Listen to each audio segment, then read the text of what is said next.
muito triste, sabe? É difícil você ver, né, sua casa cheia d'água sem você poder fazer nada e perdendo tudo. No dia da enchente nós passamos um terror, porque ficamos a noite sem dormir. De manhã anda todo mundo acordado ainda lavando o barro. Não fomos trabalhar, tivemos que pedir, conversar com os nossos patrões para dar uma aliviada aí. Ele falou, não, Roberto, beleza. Aí fiquemos a noite de manhã aqui lavando o barro, mau cheiro, né? Porque não é terrível a água que estava aqui. Qualquer chuvinha que dá, nós não dormimos, nós ficamos alerta. Porque o que acontece? Se chover à noite, de manhã nós não podemos ir trabalhar, porque a rua está cheia d'água ainda. Só vai coar lá para 9, 10 horas da manhã que vai baixar a água para nós poder sair de casa. Porque nós temos perdido hora de serviço, meu dia, temos ido à tarde para trabalhar por causa da água aqui. Sempre está esse problema, mas foi justamente por causa dessa obra. E esse rio, o problema está sendo a obra e o rio. E até hoje ninguém tomou providência, já era para nós ter feito uma abaixo-assinada, mas o pessoal, como se diz, não conversa, não corre atrás, não tem um vereador para vir até aqui, só vem na hora do voto. A realidade é essa, só vem na hora do voto. Na hora que aparece, tempo de eleição, opa, vamos aqui e tal, vamos fazer isso, vamos fazer aquilo, nada. Aí é esse problema da nossa enchente. Em 2010 nós tivemos uma enchente aqui muito alta. Chegou 50 centímetros de água aqui, perdemos 2 guarda-roupa aqui. A minha casa, como ela tem 3,20 metros, eu já projetei para 3,20 metros. Eu fui obrigar 50 centímetros por causa da enchente. Que também já bateu, a gente já fez reforma, né? Cortamos aqui, fizemos coluna aqui, lá fora. Já fizemos uma boa reforma aqui, por causa disso. Fomos obrigados a fazer. Eu já tem sapata de 60 por 60 por 30 de altura, como fosse prédio. Já fiz porque rachou. Rachou, porque não dá pra... Lá, tá vendo? Lá em cima rachou todas as paredes. A maioria dos moradores dessa rua aqui já perderam as coisas e continua a mesma coisa. E ainda continua perdendo, porque só tem pouca gente que fez essa adaptação que a gente fez, né? O vizinho aqui, né? O vizinho aqui colado com a casa da gente, né? Também sofreu muito, né? Hoje ainda sofre, todo mundo sofre, mas de perder as coisas, né? Agora não. Mas a maioria aí, todos dessa rua da gente e de mais outras ruas, né? Qualquer chuvinha já enche aqui. Enche a rua. Às vezes nem precisa chover muito aqui. Se chover nas cabeceiras lá do rio, quando enche já a gente fala, mas cadê a chuva? Que né, qualquer coisinha, quando nós saímos fora já está tudo unidade d'água. Chover em Arujá, Santa Isabel, que a água vem toda para cá. Essa obra do Bom Sucesso prejudicou muito, que eles pegaram a Piratininga, toda a água, jogaram tudo aqui. Tudo no rio. O rio não está suportando para isso. O Inocopa ainda tem, que é largura. Como em Arujá eles fizeram aquela largura do rio, aguenta. Mas a nossa aqui não aguenta. O que acontece? Também o morador também não ajuda nessas partes. Porque o que fizeram?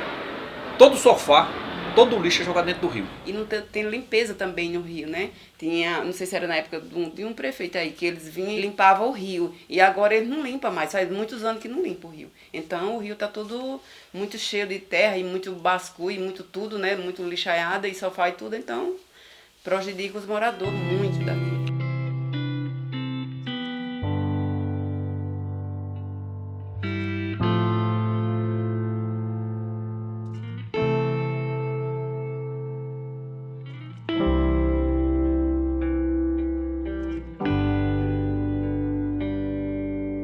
Eu acho que ele se sente muito bem aqui, porque eu queria vender essa casa e ele não deixou. Não deixou. Eu peguei e respeitei o direito dele. Ele falou, pai, eu gosto daqui. Por quê? Aqui é um bairro muito bom. Presidente Dutra não é porque eu moro, mas é ótimo Presidente Dutra. Eu gosto do Presidente Dutra. Você tem farmácia, você tem ponto de ônibus, você tem banco, todos os bancos quase aqui, né, Maria? Resolve tudo aqui. Tudo que você precisa está aqui. Ele gosta demais daqui. E ele adora aqui, ele não quer sair daqui. Quando começa a enchente aqui, que enche, ele fica doidinho. Vou voltar para essa casa, eu vou vender. Aí fala, pai, mas só é um dia, depois passa, vai passar. Né? Ele sempre fala isso, não quer sair daqui. Fala, então não, deixa aqui. Não digo, deixa aí. Vamos ficar até, quem sabe, se um dia, né, os governantes não fazem alguma coisa, né?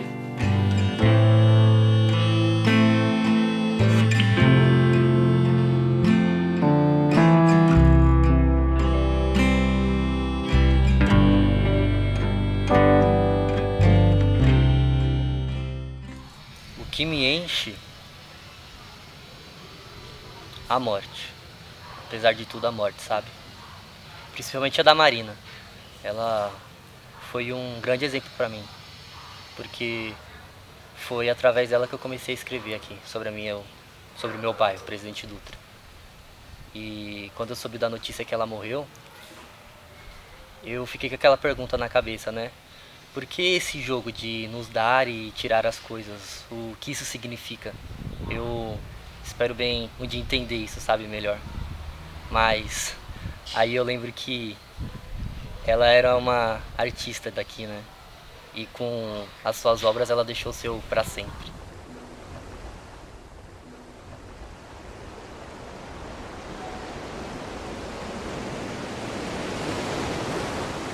Sob a imensidão do mar, a ave de rapina observa atenta cada movimento de arte e vida no vai-vém das águas eternas e voa. Nos deixou o roubado sorriso e ficamos olhando para o céu imenso, vazio, cinzento e frio.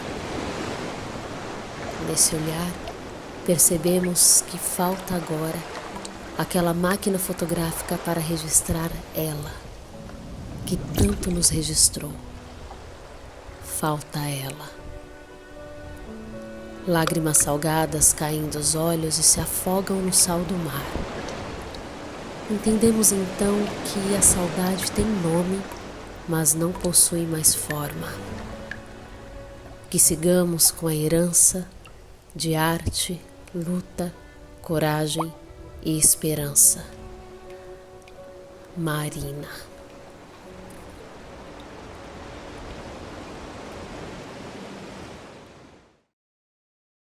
Na minha opinião, o que mais enche é a falta, na verdade.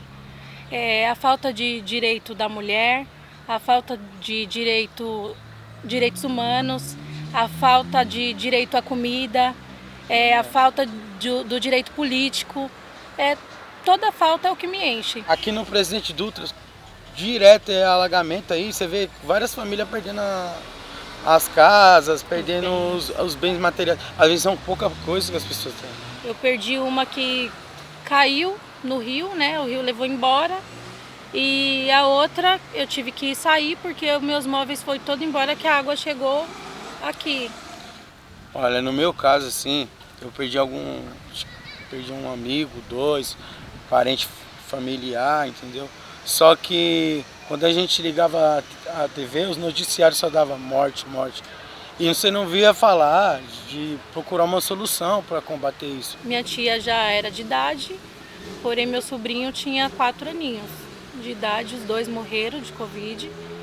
E foi uma fase bem difícil. Eu também adoeci, né? Não foi de Covid, porém eu precisei do atendimento dos hospitais, na qual eles não me atendiam, mas me mandavam para casa porque eu precisava de internação. E eu não podia estar lá por conta da minha imunidade estar muito baixa e não pegar também. Porém, no início da pandemia, eu tive a Covid. Tenho sequelas até hoje na questão da mental, tudo, né?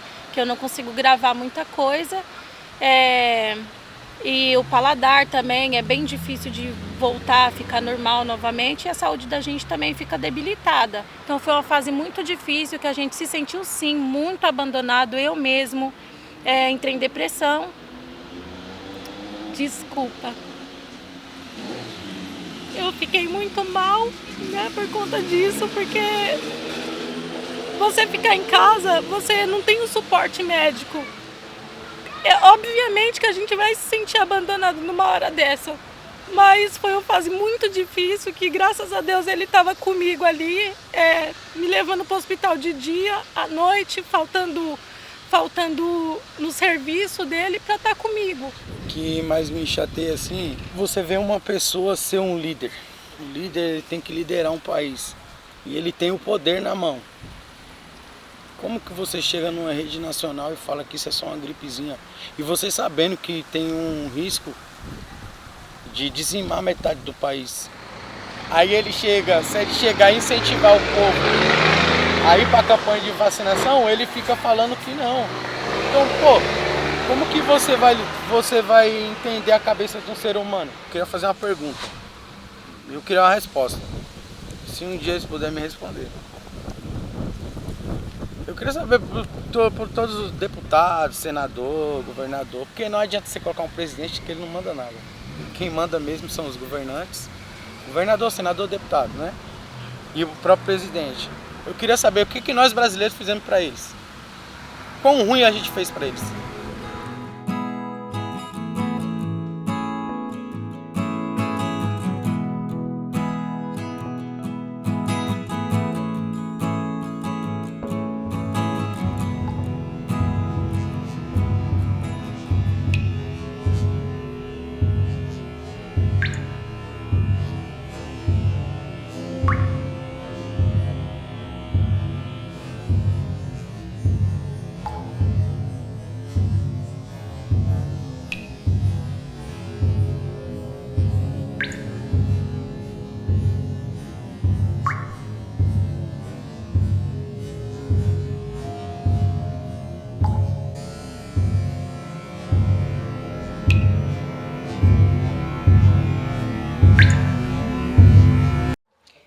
me enche, então, dentro disso tudo, é como as pessoas são tratadas dentro desse sistema, como se não fosse nada. Então, tiram a nossa educação, tiram a nossa saúde, tiram os nossos direitos.